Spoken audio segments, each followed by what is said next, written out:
SAE India is India's leading resource for mobility technology. As an individual member-driven society of mobility practitioners, the ownership of SAE India rests with its members who are individuals from the mobility community, which includes engineers, executives from industry, government officials, academics, and students.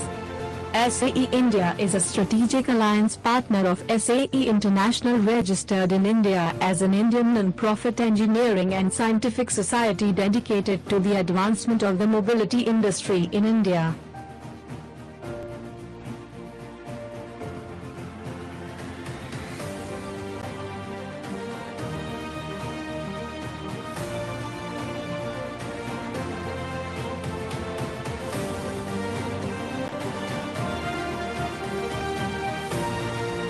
We are the most preferred technical body for knowledge dissemination and skill development of mobility professionals, students and faculty.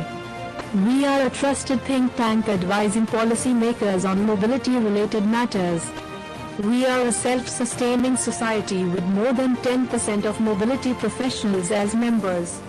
We are a nimble and professional organization creating value for mobility engineering community. The Indian government is also actively promoting indigenization with cutting-edge technologies by manufacturing them in the country under Make in India and Atmanirbhar Bharat.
SAE India is India's leading resource for mobility technology.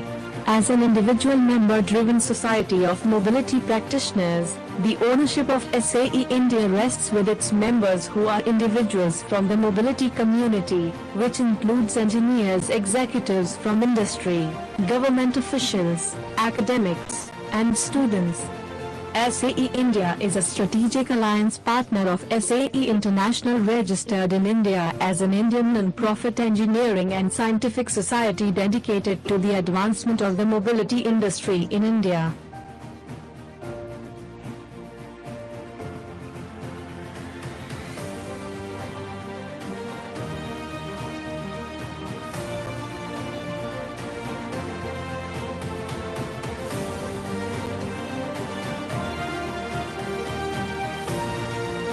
We are the most preferred technical body for knowledge dissemination and skill development of mobility professionals, students and faculty. We are a trusted think tank advising policymakers on mobility-related matters. We are a self-sustaining society with more than 10% of mobility professionals as members.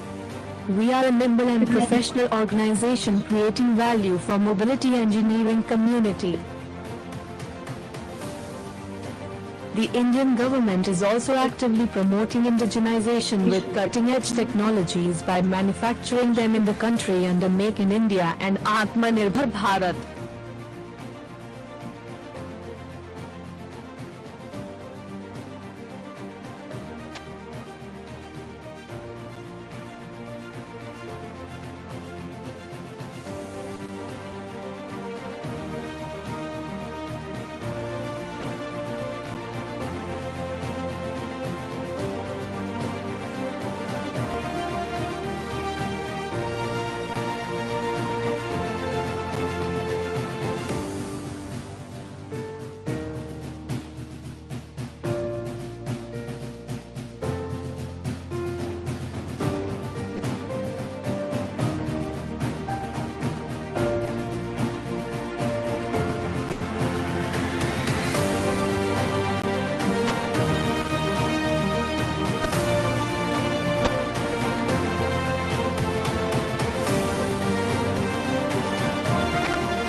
Are you passionate to become great aerospace engineer?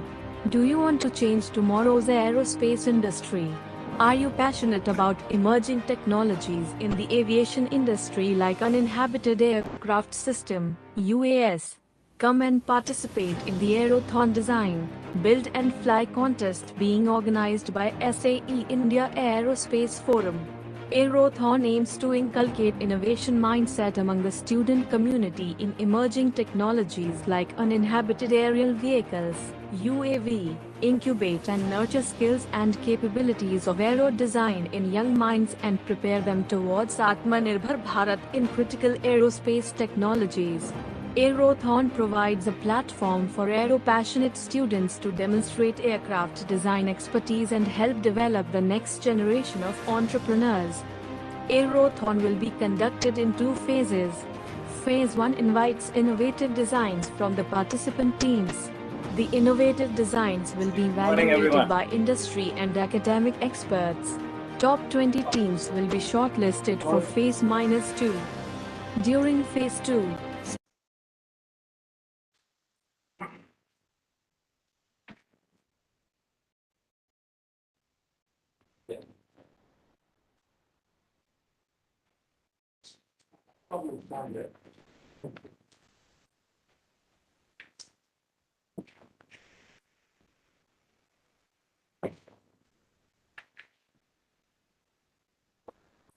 So how many people online, Ilanu?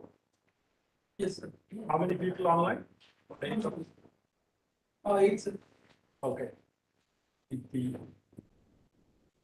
Can we start? Yeah. Fine.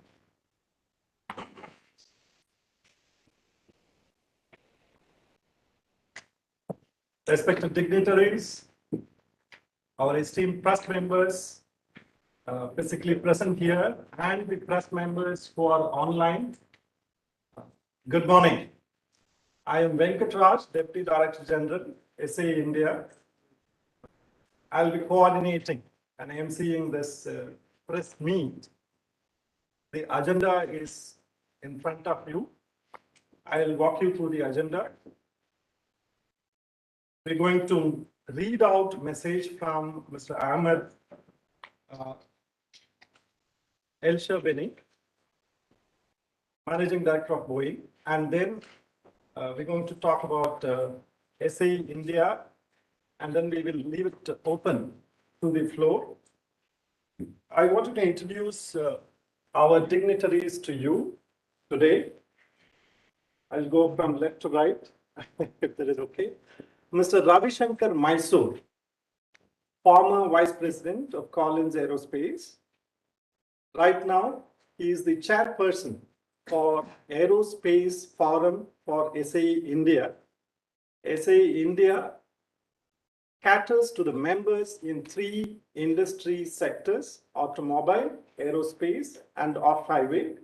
Mr. Ravi Shankar Mysore leads the aerospace industry. We call it as Aerospace Forum. Welcome, Ravi Shankar. Thank you.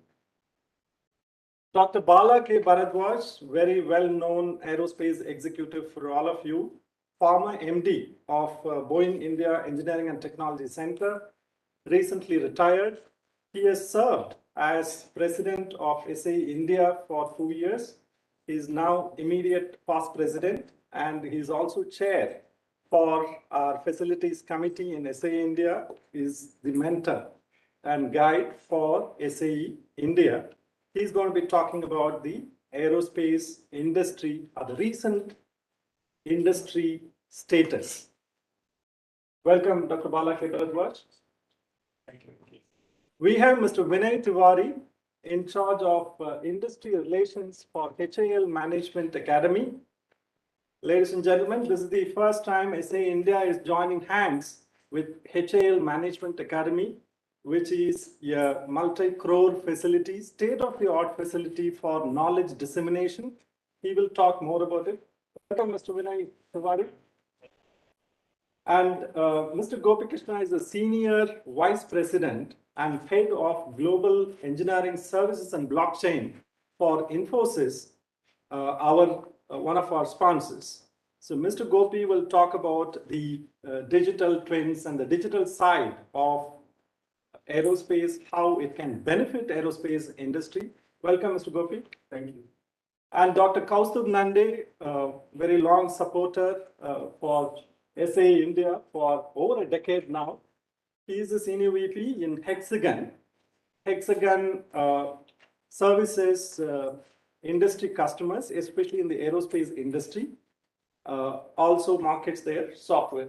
Thank you, Dr. Kaustubh, for coming in. Can we start with the SAE India, very few slides, and then I'm going to read out the message from Boeing company, who is the platinum sponsor for AeroCON 2022.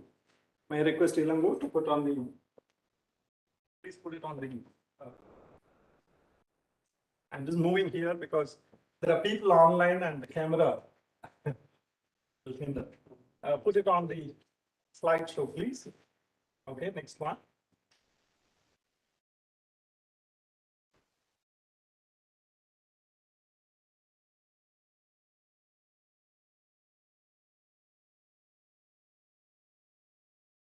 This is the agenda, very quick agenda.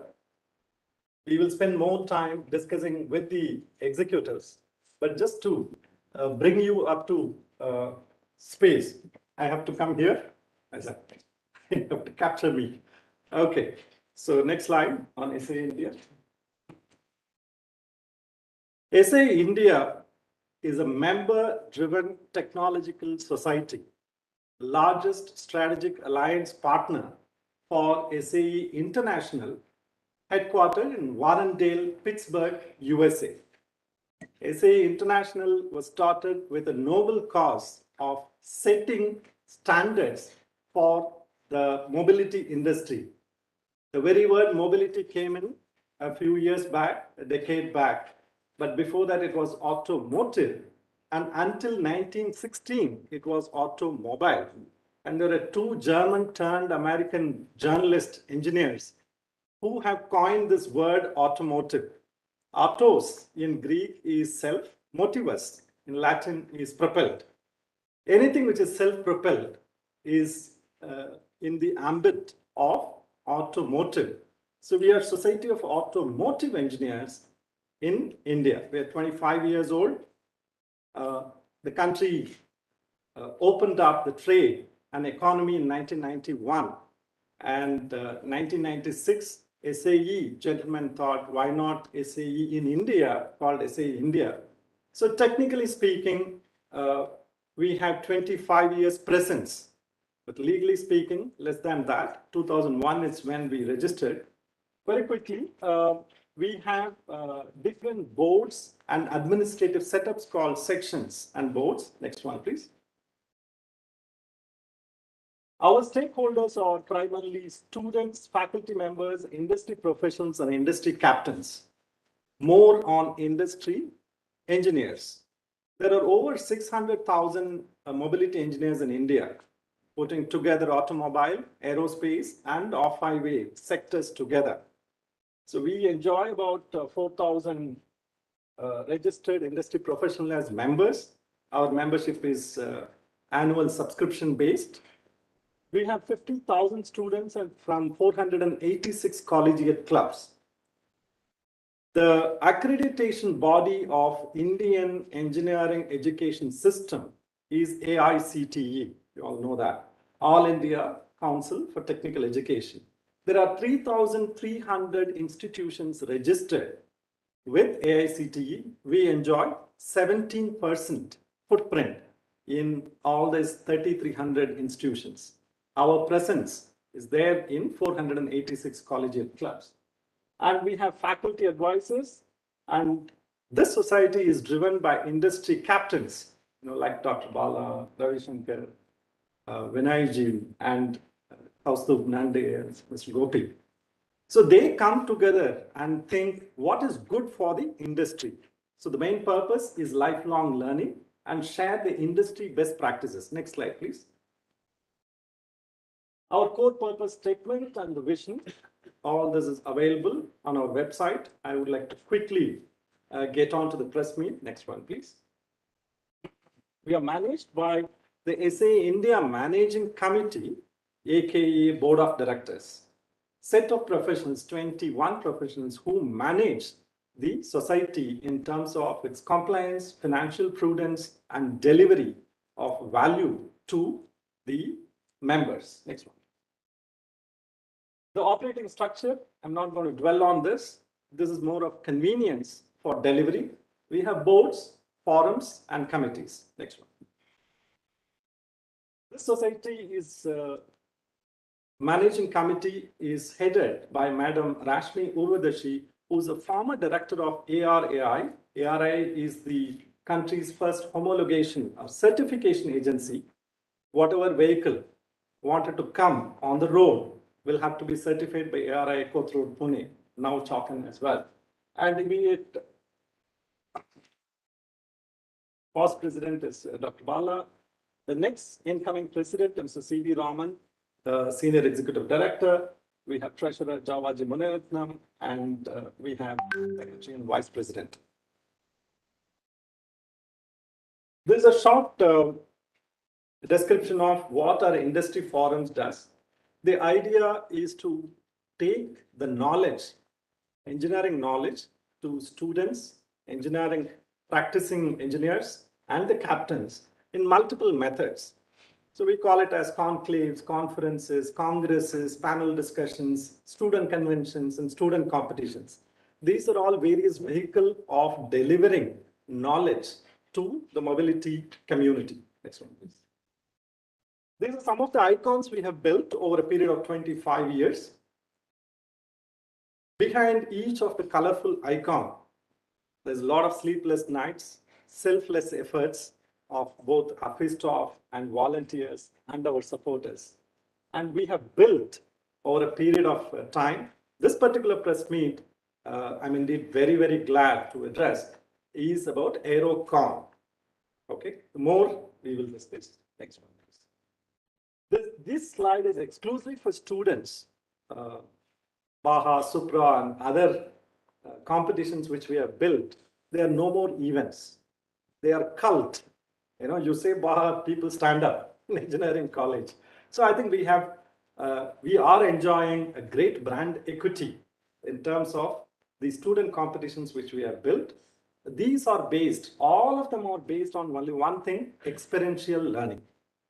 You learn when you do. That's a mantra behind it. Some of them for vehicle dynamics, some of them for racing, some of them for, aerospace, AeroCON, next one.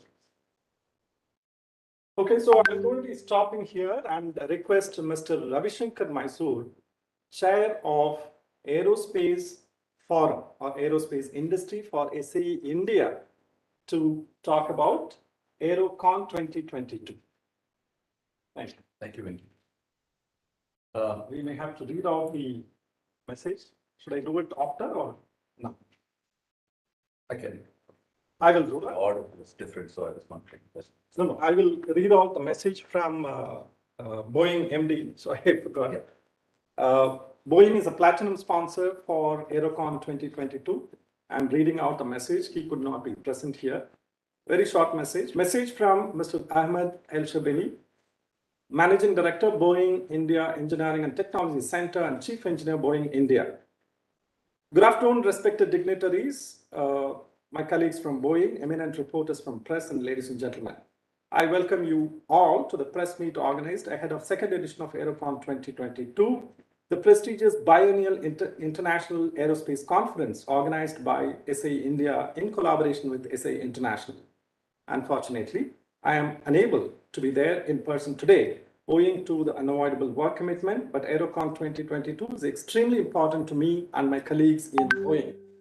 I want to share my thoughts. And as a steering committee chair of AeroCON 2022, let me begin by inviting each of you, your friends, engineers, technologists, innovators, to join us for the two-day conference to be held June 2nd, 3rd. The conference brings together the best of industry, academia, and research that will discuss and strategize the approach for creating a stronger future roadmap of the aerospace and defense sector for India. On this occasion, I would like to thank SAE India for their long-standing commitment and contribution to the evolving aerospace footprint in India. I'm equally proud about our strengthening partnership on the shared vision of advancing the aviation and defense industry in India, for India, and for the world.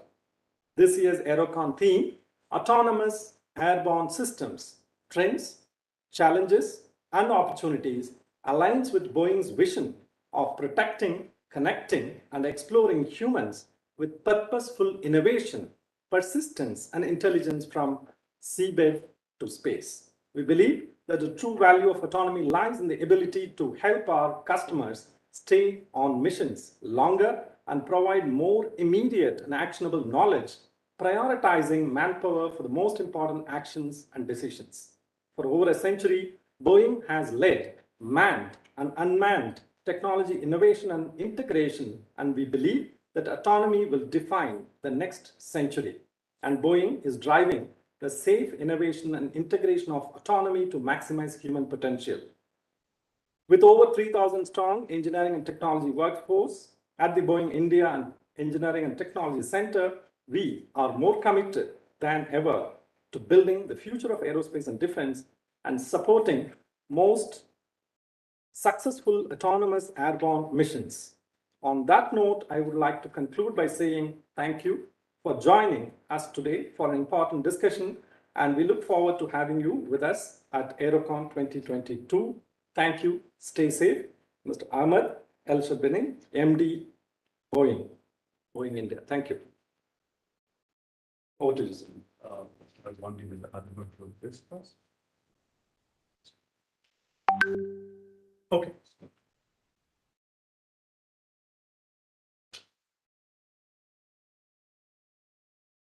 May I request Dr. Bala to talk about the initiatives and programs by SAE India for the aerospace sector, post the pandemic, and key drivers for future growth and industry. Yeah, I think we need to speak up a little bit. I don't know where the mics are here. Mics. So anyway, good morning, everyone. It's still not noon. We rescheduled this a little bit. First of all, thank you for coming. I think it's a great day out there. The weather is wonderful in Bangalore. But I think more than that, the aerospace weather is wonderful around this time of the century, I would say. Uh, we have been doing, in India, we've been doing aerospace related activities for over 60, 70 years. HAL, we are sitting in HAL Academy. HAL has been a pioneer, but really things started happening very differently, I would say. In the 2000s, we had many international companies come to India, especially Bangalore area, and set up some kind of an activity. And I have been following this for a long time. As Venki mentioned, I used to have Ahmed's job. You heard Ahmed Sherbini, you heard his message. I was responsible for building up that center that has 3,500 people. And that's not by accident. It is because of the capability we have in India, the kind of, youngsters we have, kind of experience we have, the kind of ecosystem we have. And SA India is really about that ecosystem. When Venki was talking, he talked about how the leaders from industry come together. And the reason we come together is because we want to look at how do we not only do things well today, but how do we position ourselves for the future. Aerospace is here for a long time. Aerospace as an industry is a high-tech industry. It's not only IT that is high-tech. Long before IT came, as a terminology, and we all get excited about, aerospace was one of the primary high technology industries, and it continues to be that way. Initially it was one kind of vehicle. Today we are talking about a variety of vehicles, especially we are talking about autonomy, uninhabited vehicles. I won't even say unmanned because these uninhabited vehicles can be driven by men, women, and at some point one vehicle will be driving the other vehicle. So there is no human in the vehicle, but the vehicle is doing amazing things. Now all this happens because we are able to bring the traditional aerospace technology connected with these days digital technologies. It used to be avionics, electronics. Today it's all digital. So it is that confluence of bringing together a variety of emerging technologies, and especially in the last couple of years, with the pandemic setting in, the way we have changed how we interact with each other, how we work with each other, the digital world has become very, very important. Even before the pandemic, we were already talking about how to leverage digital for doing traditional things. But I think once the pandemic came in, it became very obvious to everybody, I cannot go anywhere, we cannot meet anywhere. In fact, the AeroCON 2022 is the first major event SA India is doing in a physical presence. We have not been sitting idle last couple of years, but most of our events have been online. It's great for doing certain things, but face-to-face interactions are always better.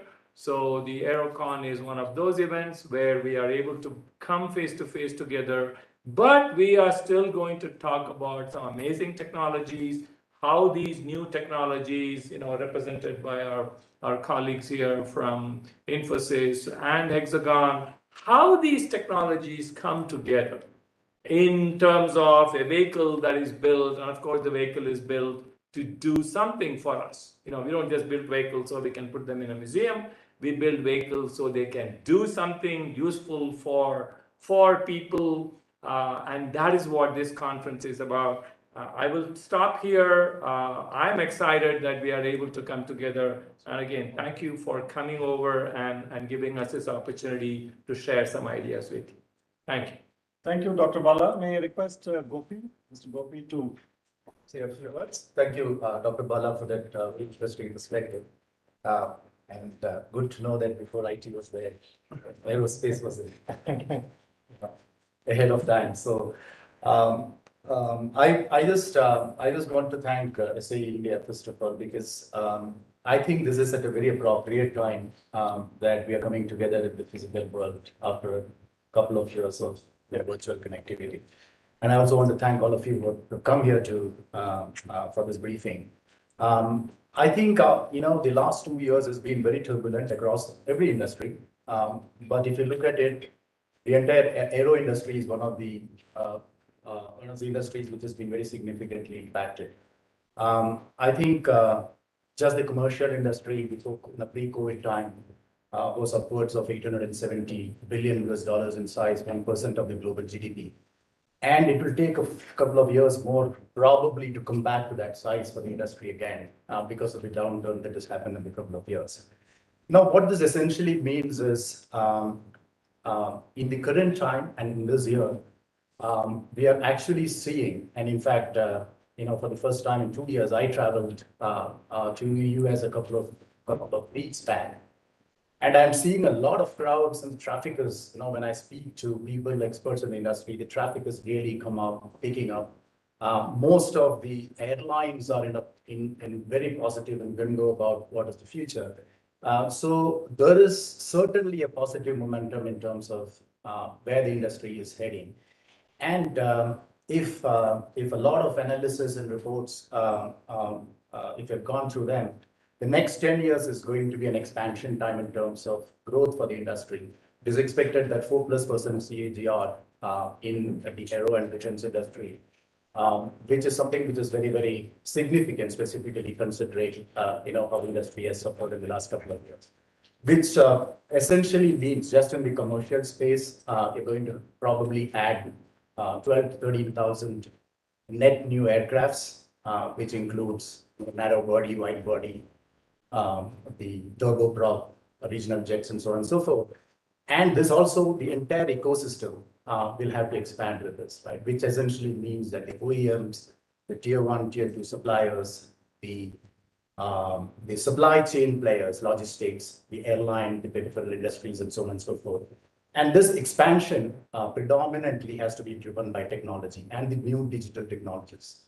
And the reason for that is, while there is a growth on the annual, it is believed that it will take a few more years for the profitability to come back. So there is still a lot of pressure in terms of margins. So you have to bring in a lot of efficiencies into the existing ecosystem, and you have to power the future growth through technologies, which means agility, faster time to market is one of the key ingredients. Safety, security, sustainability, and quality of the products. All these will be governed predominantly by the new technology changes that is coming in. In my belief, there are multiple trends, but some things which is ongoing and which will be very futuristic, which is not just in the aero industry, but it will play a predominant role in the aero industry, is one of them is the digital trend. So if you look at the entire ecosystem, as designed, as manufactured, as serviced, as operated to as serviced, it is all in silos to a large extent still. How do you connect the data across this value stream and feedback the data, the analytics, the inferences, so that your design can be more agile, more reliable, the manufacturing going to be more efficient? How do you bring in that ecosystem? So this is the digital trend which is ongoing, I think, which will become more prominent. The second part of it is about the digital twin. I think you alluded to it a little bit earlier. We are moving, while we move into a virtual world as individuals, I think the virtual aspects of machines was already existing, and it is now becoming mainstream. So imagine that you have an aircraft engine, and you have a digital twin of that, which is created, which can actually get the actual data real time. It can sense the performance, it can do the comparisons, it can do the simulations, the effectiveness it can bring in as a digital twin into the whole ecosystem. And that is something that is a trend. And the third, which I think we have a session and which probably we'll spend a lot of time on the conference, which is the integrated vehicle health management, which is about the aircraft itself, how do you drive it, the efficiencies of aircrafts, the simulations through sensor-based technologies, which means that the aircraft do not have unscheduled maintenances. It is more scheduled. And even the scheduled ones of maintenance are more reliable and efficient. which essentially creates an impact in the entire ecosystem because the aircrafts are supposed to be on air, and it will make sure that aircrafts are more in the air than more on the ground. The key technologies which will drive this, and most of you will be familiar with this. One is the AI and ML technologies, which will bring in a lot of automation, which will bring in a lot of analytics, a lot of learnability, and this will improve the efficiencies. You can see technologies like autonomous, which Dr. Bala spoke about a little bit, and it will go into the peripheral ecosystem. You can actually see a parallel drone-based system that is coming up at some point of time, and the underlying technology layer, which is the 5G and the networking and the stuff, will play a key role in the expansion of that. The third element, which I think is very, very important, is on the visualization part of it, the augmented reality, virtual reality part, wherein you can integrate it with knowledge management solutions and actually can do better job in terms of your maintenance. It can give prescriptive maintenance ideas. Now imagine you can visualize everything as a new person who is managing a particular section of a plant or an aircraft. I think this will help significantly in that. Of course, there are a lot of, this is the world of collaboration. Technologies like blockchain will actually drive a lot of collaboration, which will help to bring in trust, transparency, and the distributed ledger technologies, which will help all the players of the ecosystem to have common sense, common source of truth, or common visibility to the truth. Overarching all this is the theme of sustainability. Now, if you look at the auto industry, which has got the larger carbon emission and footprint, there is a lot of things that is happening in that space already of EVs and and alternate fuels and stuff like that. But in the aero industry, it is still at a very nascent stage. The core is at a nascent stage. Probably, Ravi and Dr. Bala can correct me if I'm wrong. For an aircraft to fly on an EV, it would probably take another 10 to 15 years, a large aircraft. There are experiments happening at this point of time. But there is a lot of things in the periphery which can add to that sustainability ecosystem, which is about additive manufacturing, the 3D printing in the manufacturing space. It is about the ethical sourcing, how do you make sure there is a proper tracking, and product and technologies like blockchain can help in that. It is also about trying to bring in technologies like digital twin, which we spoke about, which will aid in terms of your maintenance activity. It's also about supply chain and logistics efficiencies that you can bring in. So there's a whole host of things in the periphery of the ecosystem that can actually make a purposeful change into this sector. And that is what sustainability, the starting point of sustainability in the industry will be, which will be an imperative. I just want to conclude. I think the industry is poised for a growth.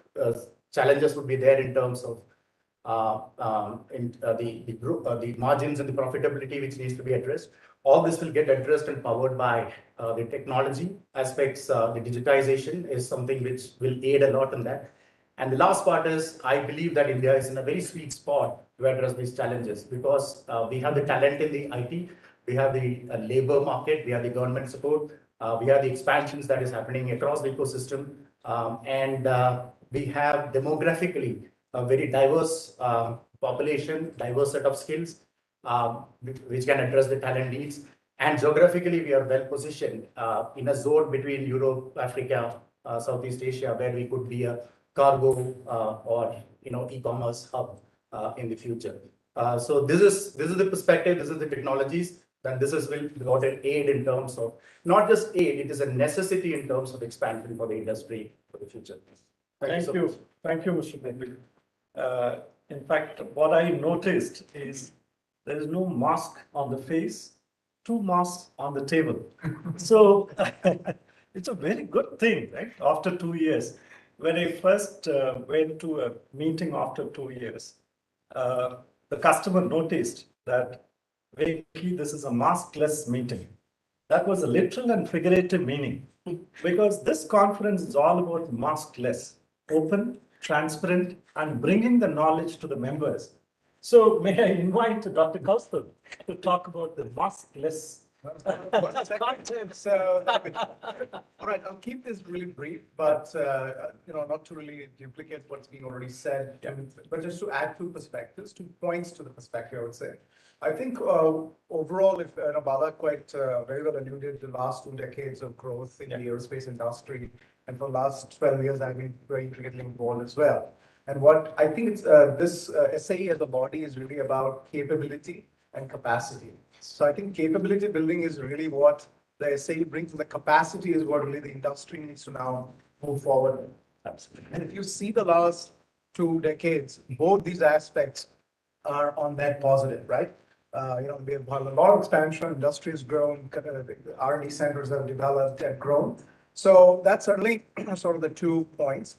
And then there are sort of the big drivers that are sort of moving majority of the industries, and along with, of course, aerospace. I would say 3 trends around IoT, which is like a big mover and shaker, and a lot of elements to it, sort of AI and ML, and that's really the auto part of the motive that Venki really started with, and I think it really stays to the mission, where a lot of e-mobility and vehicles are going to be autonomous, and that's sort of the future. And then the third, within aerospace particularly, is additive manufacturing, to what Gopi really alluded to. So I think if you see combine these 3 things, and if you really go through the conference agenda, which we'll talk about further, it hits all the future trends, AI, ML, modeling, simulation on the aero engine side. We are talking about system engineering, composites and advanced materials, safety, including a little bit of e-mobility, blockchain, and so on. So I went through all the papers yesterday and sort of looked at the titles, and it really sort of, it's kind of a good semblance of discussion mode and what the conference is really about. And one last point to emphasize is that this is really a good collaborative effort. You see people here, and at the conference there are even more participants, representative of a collective body that's really driven to a mission of advancing the aerospace industry, both from an SAE perspective, academia, industry, skills, and a whole host of things that will come through. So thank you very much, and back to you. Thank you, Dr. Kaustubh. I think both Dr. Bala, Gopi, and Dr. Kaustubh figuratively summed up all the technologies required for the industry. For all those technologies to work well, we will need a proper infrastructure. When I say infrastructure, it is not the physical alone, the IT infrastructure and the knowledge infrastructure. I think this is the first time SAE India has joined hands with HAL Management Academy, and may I now invite Mr. Vinay Tiwari, Head of Industrial Relations from HMA, to talk about how HMA can help associations like this. More importantly, how this can be a knowledge capacity building infrastructure for the country in aerospace. Over to you, Vinay. Thank you very much, sir. And in fact, very well said. We all of the dignitaries and the gentlemen have discussed about how the technology is a thread which will drive the industry. But as far as human capital is concerned, we do know about the boom of the IT in the country. So that has been driven, and it's sort of the bandwagon which took over, and the people have chosen IT as an industry. A lot of talent which has grown in the country, and this is how the India has become one of the the major IT hubs and the service provider for the all over the world, and emerge as an IT service provider.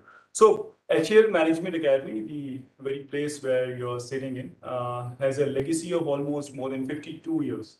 So we started in 1969. So the purpose of this academy is because being the leaders and the hub of the aerospace industry, we'll talk about in India, that is Hindustan Aeronautics Limited, HAL.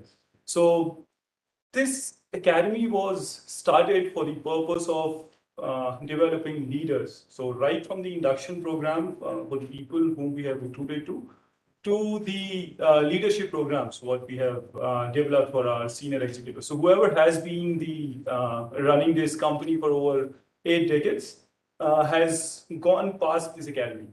So that was the sole purpose. But recently, we also understood that, as Bala sir has mentioned, and all the dignitaries have mentioned, over the 2 decades, we see the aerospace industry as a rising sun industry, which is, we all understand it is still in India, per se, we say it is a very nascent stage, and we are still growing as our industry bar is concerned. So we have opened our academy and our programs for the external world, which is we understand being a defense sector, we try to dissipate the knowledge across, to all over the country, where the people can come in and can benefit for the wealth of knowledge what we have acquired over the period of 80 years, because we understand the India has always been one of the power centers in the world, and people have come and destroyed the Nalanda universities and all that. So the bank of the knowledge what we had, we try to decimate across the nation. So for that purpose, we have started. And I think the same purpose the SA is also working with. So this partnership brings two organizations together to have, because I understand the sir was talking about the experiential learning. This is what the mantra is, So this is what the industry is imparting the knowledge. So it's not the academy which is preparing for the industry. It is industry which is preparing for the industry, and which is nothing but the pioneer in that field. So HL Management Academy has all the wealth of knowledge, experience, and we have opened our program for the industry, sir. We started with imparting the knowledge to, we have done the program for ISRO, the Director General of Aeronautical Quality Assurance, and various public sectors, even the NADP and all this we are collaborating with. But we understand, until we start our entry-level programs, like just keeping that in mind, we have just started the postgraduate diploma in aviation management and production management recently, just 2-3 years back, to ensure that we groom youngsters, the young mind, and prepare them for the industry, because the industry is ready to take them. It is growing, but we need a human capital. Yeah. So how this human capital will grow and come from? I think this is HAL or the HMA has to take the lead in that part. And for that, thank you, SAE India, for partnering with HAL, and of course, we have taken a step forward to have these kind of the conferences. Of course, this is not the end of it. This is the first time, of course, because we will be going forward and having the many of the conferences and the events in the future to just ensure the sole purpose of it to build the ecosystem of the aerospace in the country. Thank you. Thank you. Thank you very so much. In fact, we keep giving lectures to student members. We keep going to the collegiate clubs or the college chapters. And one of the students challenged me at the end of the student convention and conference. Said, sir, I want to put about SA India, one line or maximum 2 words for the Twitter. These kids are just summarizing the whole thing, what exactly explained in the training hall. Yeah, and he could not take the 5 slides of SA India and all that. I said, how did you come to the college? He said, Uber, Ola, or Rapido or something. And that's it. We are the knowledge aggregators in the mobility engineering space. So that was a very casual and colloquial way of putting it. But when you rightly said that our knowledge is not with one person or one company or one organization. SA India collaborates with 150 mobility organizations. In fact, Bangalore has 60% of the global R&D centers. In fact, some people say that's a wrong way to say global innovation centers in terms of automobile, aerospace, and commercial vehicles or off-highway. So we are indeed very, very happy to do the knowledge aggregation in Bangalore. And I think, Ravi, we have taken away a lot of meat from your plate. We all have spoken about a lot of things. I may invite Ravi Shankar Mysore to talk about specifically this 2-day conference on what are the highlights, what are the sessions, who are the speakers, and what is in it for India. Over to you. Thank you, Venki. Good afternoon, ladies and gentlemen. It gives me great pleasure to announce the launch of AeroCON 2022, which is going to be held on June 2nd and 3rd at HAL Management Academy. As Venki mentioned earlier, this is a flagship event of AC India Aerospace Forum. The first, AeroCON conference was held in November 2020, and it was held virtually. And this year we are having it, in person. And I'm really grateful to HAL Management Academy for being the venue sponsors for this event. We could not have got a better venue for an aerospace conference than HAL Management Academy. So that's a great thing. The second thing is, the topic of the conference, as we mentioned earlier, it is autonomous airborne systems, trends, challenges, and opportunities. The format of the conference is quite interesting. We have, 10 plenary sessions, which consists of, keynote speeches and, panel discussions. We have speakers from across the industry.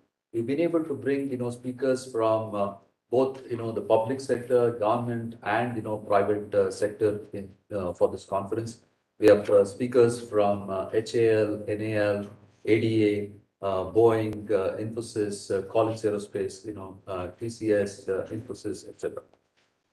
So it's a very, we have been able to bring a wealth of, knowledge to the table, which we'll be able to share with, a lot of, attendees. We are expecting more than 300 delegates to be registering for this two-day conference, which is going to be held here. The other important part of this conference is, we also have technical papers that are going to be presented.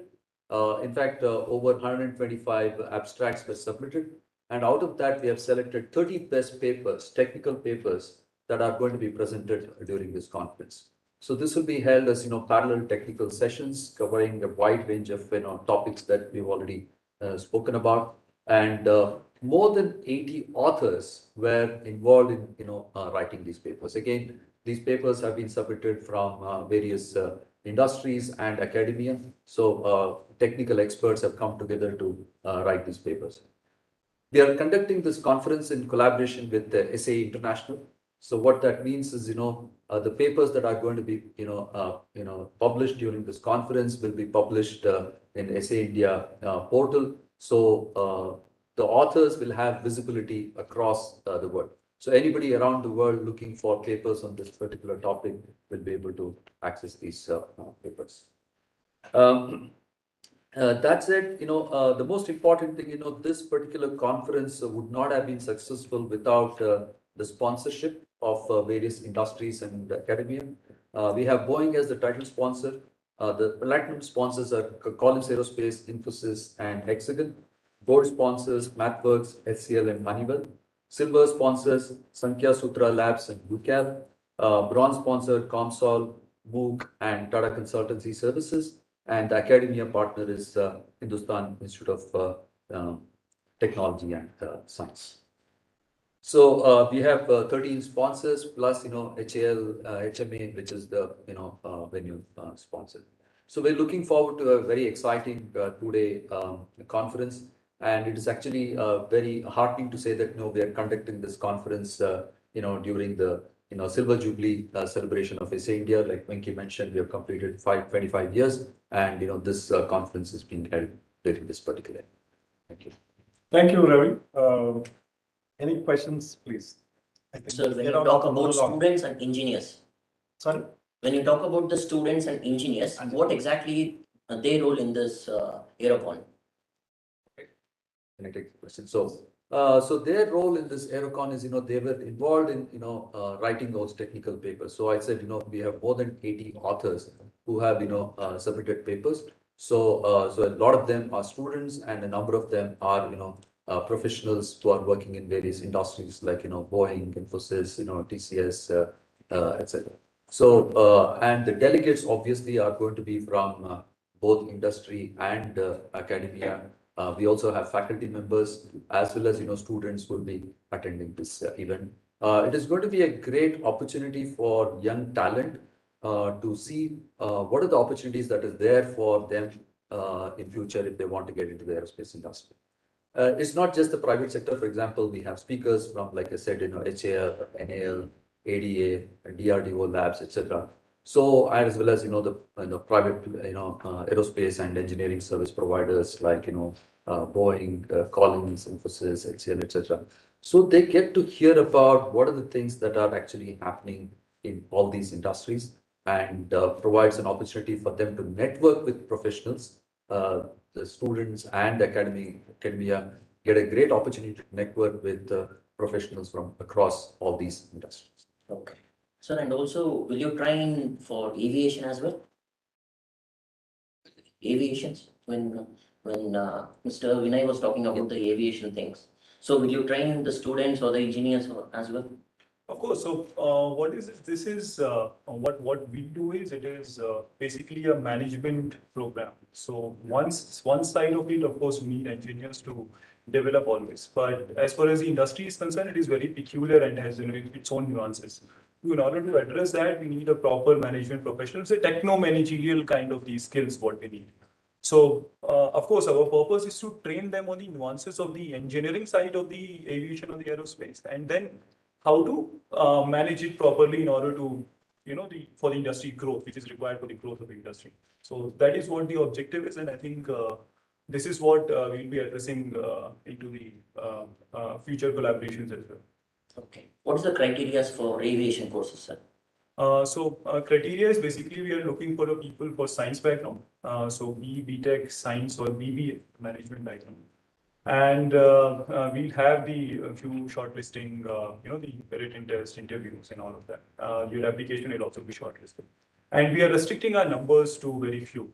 So as of now, since we are starting, we just want to gauge the interest and we want to, train the best of the people. So it is like we are restricting our numbers to around 50, 60 every year. And the students who ever apply goes through all of these things, and when they get shortlisted, they will get a chance to, earn their masters here for the 2 years. So, question to Mr. Gopi Krishna. So, you were talking about the government is also supporting for us. So, what kind of a support you are expecting from the government? See, from a technology perspective, you're aware, industry is exponentially enhanced because of these special economic zones and those aspects of it. I think that is something that is sufficient from a technology industry perspective, right? We have the talent available internally. What pretty much every technology industry does is how do you contextualize the talent with a degree or a graduation into what the industry needs are. So blending the creativity, I would call it the ability to bring in the creative mind and the analytical brain together and use technology in different contexts and different solutions and geographies is something that the organizations would have to do. So I would, from a technology perspective, the support is already existing. So what the exports and stuff like that we are doing. From a manufacturing side, I would request others have a panel comment. I just want to add to what you mentioned about as designed, as manufactured, as intended. So all the as can be there, and the idea is that whatever you have in mind actually needs to be produced and needs to perform in the end. That's the whole idea. And another, just to situate the conference more, there's this famous saying called "software is eating the world." But the other flip side is that you can't eat software. So there has to be something that has to be produced, manufactured, consumed for an economy to grow and thrive. And although we are dominated by the software industry, aerospace, automotive, the traditional heavy industrial spaces still contribute, I would say, the foundation of a lot of things that IT is built on and probably will build on. Absolutely, absolutely. See, software is more of an application engineering, and you will need foundation of science and engineering. The very word engineering, the transliteration for that is collaboration. It cannot exist separately, be it mechanical, aeronautical. So more so to aeronautical and aerospace engineering, I think Dr. Bala can talk more about it. The aerospace science, engineering itself is a conglomeration of several science subjects in engineering. One request to whoever is on the line, online, they can actually raise the question, or if there is an audio problem, they can put it in the chat and my colleague can read out. Yeah, so I wanted to add something to that. I don't think it is the hardware versus the software. Okay, I mean, there used to be a time when there was no software. Everything was done on an airplane, by people, and the software was in their head, basically. They, whatever choices they were making, understanding they were getting was all based on visual observation and then responding. Over time, The electronics has contributed to making vehicles, started with airplanes, and now it's also in cars and trains and so forth. The electronics has helped, significantly helped the operator to do much better than what we used to do in the old days. I think we are coming to a point where, in fact, that is the whole idea of the autonomous vehicles. We are coming to a point where the software systems have matured enough. They are so much more capable. They don't operate independently. You cannot just load software and say, okay, go do it. In order to leverage the software, you need the right kind of sensors. The sensors need to see something, you need the understanding to make sure the software is doing the right thing. And if all these things come together, you can actually launch vehicles that will do their own thing because they have become intelligent not by themselves, but by taking the intelligence from the people and packaging it in a way. Just 2 days ago, Boeing has launched their vehicle, which has autonomously gone and attached to the space station. SpaceX has been doing this now for about a year. So these are vehicles, there is no human being. These are being done autonomously. They are smart enough to go travel that distance. They are smart enough to figure out where the space station is, or lock with the space station. These have all happened as an evolution. People have been taking modules and attaching to a space station for 25, 30 years now. But there was a human being involved. Today, we have kind of replaced that human element with smart software. That is where the artificial intelligence, machine learning, those concepts come in. So I think, as the other people have also mentioned, the industry continues to evolve. And if we want to be relevant, if you refer to students and youngsters and so forth, if they want to be relevant, they have to understand the aerospace part of it. They also have to understand the newer emerging technologies. And whichever company, country, whichever group of people are able to bring these together meaningfully, they are going to be successful. Because, if you say, I used to do this in 1960, I will continue doing the same thing, none of us will buy that product. So we are all looking for a product, we are all looking for an experience which is in line with other things that we have seen. So it's, and that is where this conference and events like this bring, aspiring people, not only students, but there are many youngsters who are working in industry. They may have 2 years, 4 years experience. I don't consider them experts. This is an area where you have to constantly learn. If you want to be successful in engineering and technology, learning is a lifelong process. And events like this help people to do. But also another request is whoever is asking question, kindly state your name and press so that the executives, we are aware that we have given a briefing to them and our PR agency, PR Hub is coordinating this, but it'll help the executives, they would have gone through. Any other questions from any other members? I have a question. Yeah, you're from? So I'm Tapanjana. I'm from Imported Media. My question to Mr. Gopikrishnan, you said you touched a little bit upon EVs in aerospace, right? You said something is around 10 to 15 years from now that we in that era when aerospace becomes industry becomes common. So could you just explain a little on that, as in how far are we exactly, and what is the roadmap, or what the roadmap is like right now for India to achieve that? So there are two aspects to it. So I'll cover one part of it, and I would request Prana to comment because he's the expert on it. So what I mentioned about aerospace is the ecosystem, right?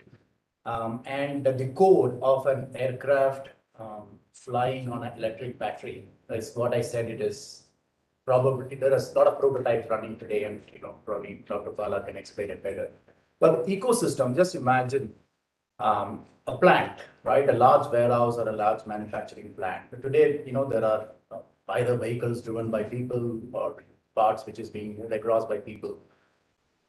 We are encountering areas where the entire plant has become autonomous. It is run by vehicles because it has got the intelligence, it knows where to go.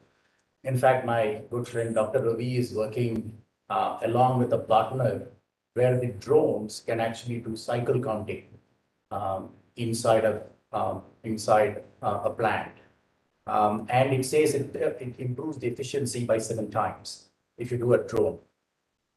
So these kind of things are what I mentioned on an ecosystem, the peripheral ecosystem, which we can already do in terms of achieving the sustainability, right? If you bring in blockchain and IoT together, traceability, if there is a recall that is required, if every partner in that blockchain have the same source of truth, the recall is much more faster, right?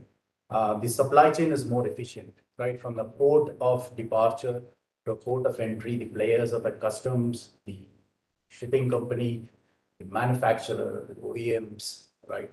All of them are the same source of truth on a real time.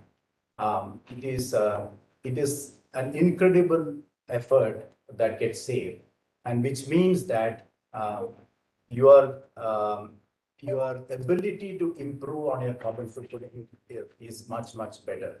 So that peripheral ecosystem is where there can be a lot of advancements which can be done with immediate effect. And with the advent of 5G, we are doing it, it is a low latency, right? You can't have the drone just fly a little bit and fall down because you don't have the networks and signals and stuff like that. So when you have 5Gs, and a lot of countries there's private 5G, you get a low latency kind of network, which means that it is much more reliable and you get kind of 100% services rate.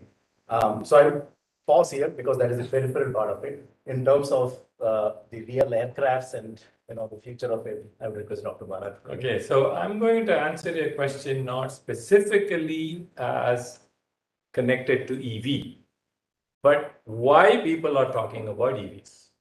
The whole idea of the EV came in because somehow we have convinced ourselves that burning hydrocarbon fuels is not a good thing for the world as a whole. Therefore, we need to find alternatives which are better. Now, EV is one alternative. And in fact, the verdict is still out whether EV is a good alternative or not. It is a good alternative for the city or for the local area, but then the electricity is being produced somewhere else. So and there are losses in between. I don't want to get into that.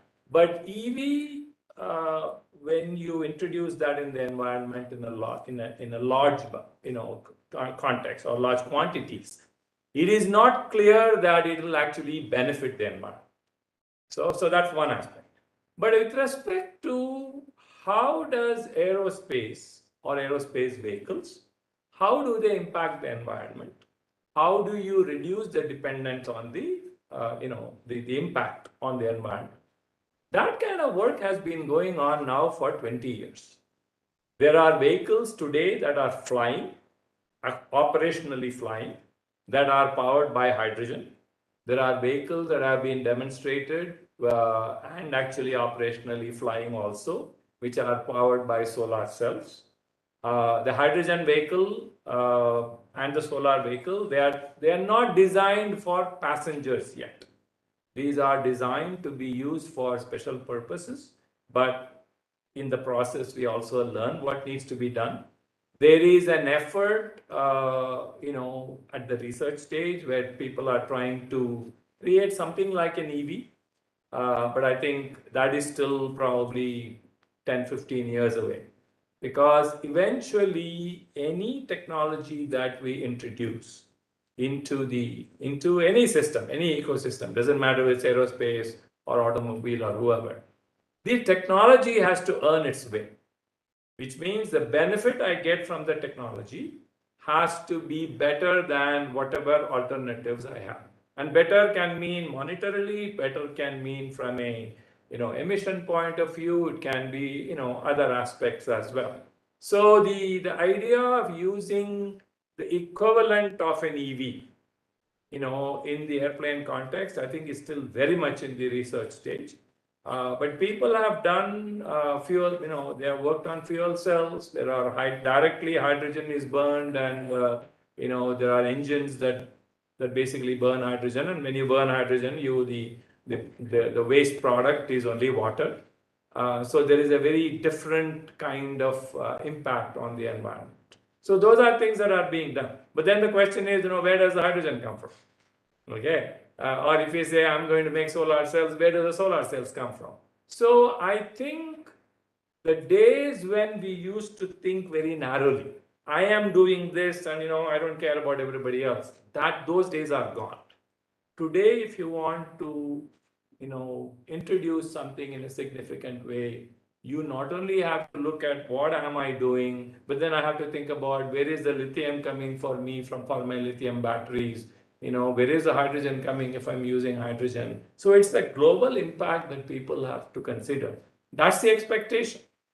And until we sort out some of these things, seeing them in a large scale is not going to happen. There are also people who are making biofuels. Again, an area of research where people have been doing research for more than 20 years. But then if you burn a biofuel, it still produces the carbon dioxide and nitrogen oxide and so forth. So, there are many factors that people are looking. Thank you, Dr. Bala. Any questions from the press? Yeah, media. Anything in chat? No, sir. Anybody want to ask? We'll pause for a moment. To ask, my name is Robert, I'm from Industry Outlook. Yeah, I would just say that it's not feasible for EV to just get right into the picture, right? And it will take some time. Also, if we see, look into the hydrogen factors, as you just said about, we know there's some kind of green hydrogen concept is also public. So, this is the perspective wherein we are all together trying to get into the point of sustainability. And also, if I take your other point, like it's not very fast, it's not going to happen suddenly, we will have to wait as this research is itself in a very nascent state. Then, according to you, what is the, the roadmap for being, for reaching the sustainability stage and attaining the point of net zero? Okay, so when you say roadmap, there are different levels of roadmap. Companies have their own roadmap. If I go to Airbus or Boeing, they will have some roadmap saying, hey, this is what I want to do. As a country, India may have a roadmap saying, this is how we are going to develop EVs. This is how we are going to develop, hydrogen technologies and so forth. Now, I'm not aware of specific roadmap that says, okay, by 2020, 2031, December, I will have something. Because there are many interdependencies. Whenever we talk about roadmaps, every aspect of the roadmap is not controlled by one organization. For example, there is a fair amount of research that is going on today, with respect to generating hydrogen and also generating hydrogen in a eco-friendly way, right? So what is the source of that hydrogen? What process am I putting it through? Well, have I created a lot of, unhealthy, unfriendly output in addition to the hydrogen? So those are still research topics. So this will take some time. Now, when it comes to aerospace, and I think the automobile industry is learning, we have already experienced, people put together, we have like in our Baja competition, people put together electric vehicles. Yeah. They run it and say, oh, I know all about electric vehicles. But are you able to sell it? Companies have put together two-wheelers. I can also put together a two-wheeler in my garage. But is it safe on the road? If I put together an airplane that is based on batteries and, electrical kind of system, will it be approved by FAA or DGCA? These are very fundamental questions. See, there is the research aspect. Then there is the practical aspect of people getting on the airplane, having a reliable, safe ride to wherever they want to go from A to B. Aerospace industry is very, very sensitive to safety, much more than the automobile sector, for example. Okay, I mean, today, you all know what I'm talking about in the news. There are issues, concerns about, what is this EV doing? Is it safe? Can people go and, get on the scooter and then say that I will reach the other end? Or will I get blown up in between? Right? Now, in the airplane, that is 100 times more important. So this is why it is difficult to say, I will give you a timeline and then, we will get this thing done in 20, in 10 years or 12 years. It's an evolutionary process. But the more people that get interested and think about the various aspects seriously, the greater the progress is. There are plenty of examples in the world where, especially in the electronics industry, people said, oh, it will take us 10 years to get there. They actually got there in 6 years. Because so many people worked on it. And there are some clever people found shortcuts. They say, I don't need 10 years, I can do it in 6 years. Okay? That can happen, but you need to mobilize. And to me, an event like this, when we get people together and talk together and we are willing to exchange ideas, that creates that momentum. That is the value of these kinds of conferences. Thank you, Dr. Pala. Any other questions? Otherwise, I have a question. Sir, Kishore from the Daily News, it's a morning daily paper. Yeah. Okay, I have 3 questions. Anyone can answer. My question is first, who is your competitors? And second is, what is the challenges you had before you get into this? And third is, AeroCON 2022, 2nd and 3rd June. What is the schedule you're having? Those are 3 questions. I think the third one is very easy to answer. I'll leave it to Ravi Shankar. He will supply. See, when it comes to, can I take that question? Yeah. When it comes to societies and association, the very word or the very concept of competition doesn't exist, because we are expected to collaborate with all stakeholders. They may be competitors in their own field, but they're the knowledge givers for the common cause. I'm forbidden to take any specific names and quote examples, but you can guess. So the very word competition doesn't exist for societies. Maybe I can say sister societies or sister associations. At some point of the other, we collaborate with everybody in automobile and aerospace. So your second question, challenges and hurdles we faced. Can you open that 67-page slide? Sorry, so much of challenges we faced. Number 3, they have main 3 challenges. I'll go from the bottom up. The third one is, I think, identifying the right SME, subject matter expert. It was a challenge, and with the help of people like Dr. Ravi Shankar, and Dr. Bala, and many others, we could circumvent that. And number 2 is pandemic. Okay, we faced this trouble of whether to, not to. In fact, we have spent a lot of time on whether to have virtual conference, hybrid conference. These words were not existing 3 years back. I've been in the conference industry for 15 years, from the IBM days, but we couldn't get out of that. So we had to evolve some new model. The first challenge we always had is, do we get enough delegates? Do we get enough publicity? Do we get good response? Yeah. And luckily for us, not only this conference, many other conferences, we never expected such fantastic support we will get in terms of sponsorship, the venue, the number of papers. I think India is roaring. India has awakened, especially after Corona. We are getting good support with all quarters, from academia, from R&D, from PSUs, public sector units, as well as practicing mobility engineers. In fact, we have Dr. Girish Diodare, who is the director for EDA, coming and speaking, and Dr. Satish Reddy is giving a video speech. We're getting several others. These are all first of its kind. And now coming to the easy question of the agenda, I leave it to Ravi. Thank you. So I'll just give you a broad structure of the agenda. So Like, this, I would, yeah, okay. go ahead. Yes, Good. I thought you were talking. So in fact, I will take that question about the competition also. So when people talk about us, they also say that, who are your competitions and all that. So I give this answer, look, we are not in a business of education, what we call it as.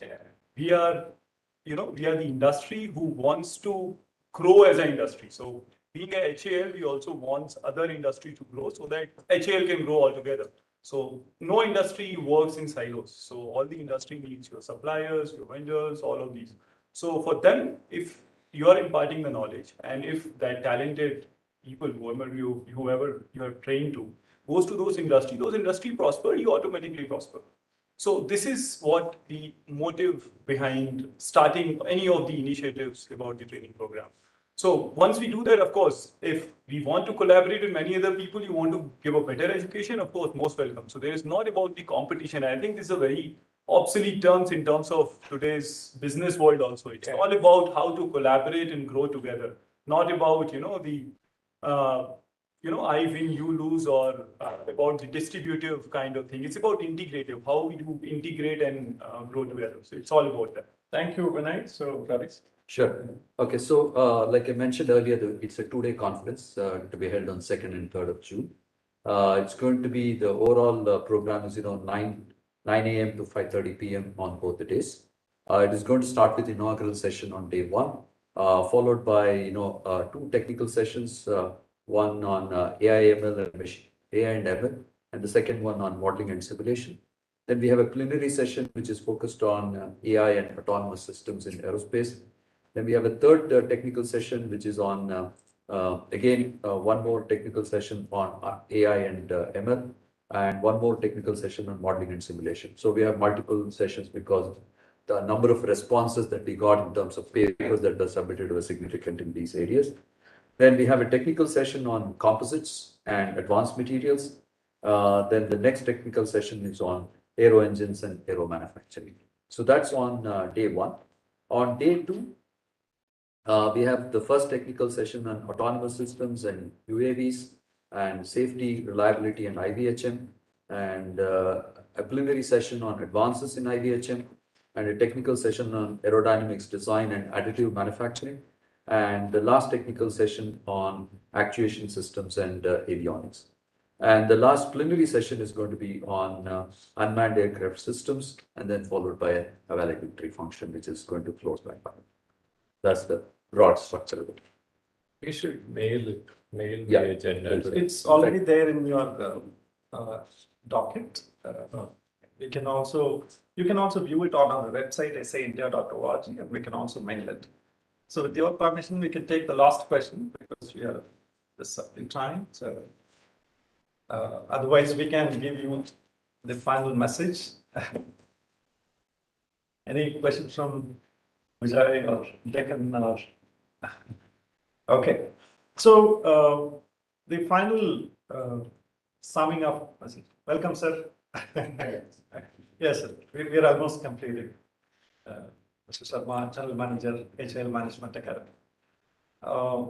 The final message we wanted to give out is this is not a usual conference. This is a knowledge exchange platform, especially in aerospace. And many minds, if I have to put together, about 100 experts have worked together in about 18 different areas, which are emerging. And I would say this is not only knowledge from India, knowledge from across the world, correct, Dr. Ravi? Also, all the stakeholders, whatever level they are in, will take away something beneficial. Let's take the graduating student, aerospace engineering. He will take away something. And then an engineer with a 5 years experience, we call him as practicing mobility engineer. His lifetime problem is how do I solve a particular thing? It could be a landing gear, it could be composites, it could be some design issue. That is all he has to resolve. So I think he will get an answer. If you are a HOD, head of a division, head of a particular thing, his life problem is how do I integrate my component, my system with this, I think we are talking about system engineering there. And if somebody is an industry captain, a SME business, small and medium enterprise who's doing something in aerospace engineering, his problem is networking. Where do I find the knowledge? Where do I find another company where I can get this done faster, better, and cheaper? I think to put it simply, this is an international knowledge exchange for aerospace engineering. I hope I summed it up. So thank you so much for coming in, and people who are on WebEx, thank you so much for joining and listening to us. And we extend a very, very warm welcome to come and visit us at the same place on June 2nd and June 3rd. Kindly join us for vegetarian lunch. Thank you so much. Yes, so before we all leave, as the sir has also mentioned, join us for the lunch. And lunch is on HL Management Academy. Thank you so much.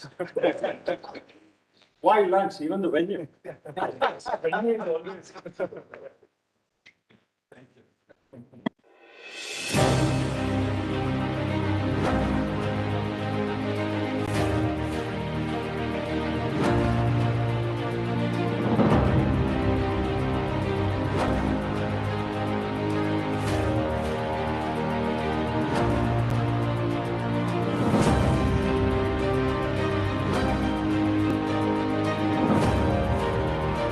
Are you passionate to become great aerospace engineer?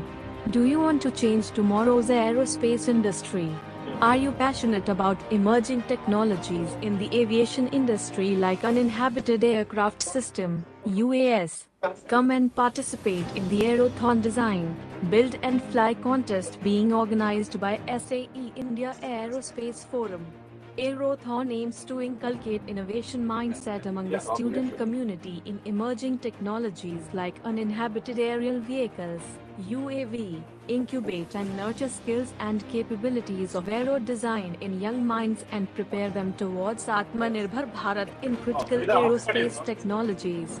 AeroCON provides a platform for aero-passionate students to demonstrate aircraft design expertise and help develop the next generation of entrepreneurs. AeroCON will be conducted in 2 phases. Phase 1. I have not done that for a couple of years. I did Europe a couple of times in between those. Japan and the US, that jet lag kicks in. And then very heavy. So Sarma manages. Can we have one photo session? Prizes awarded.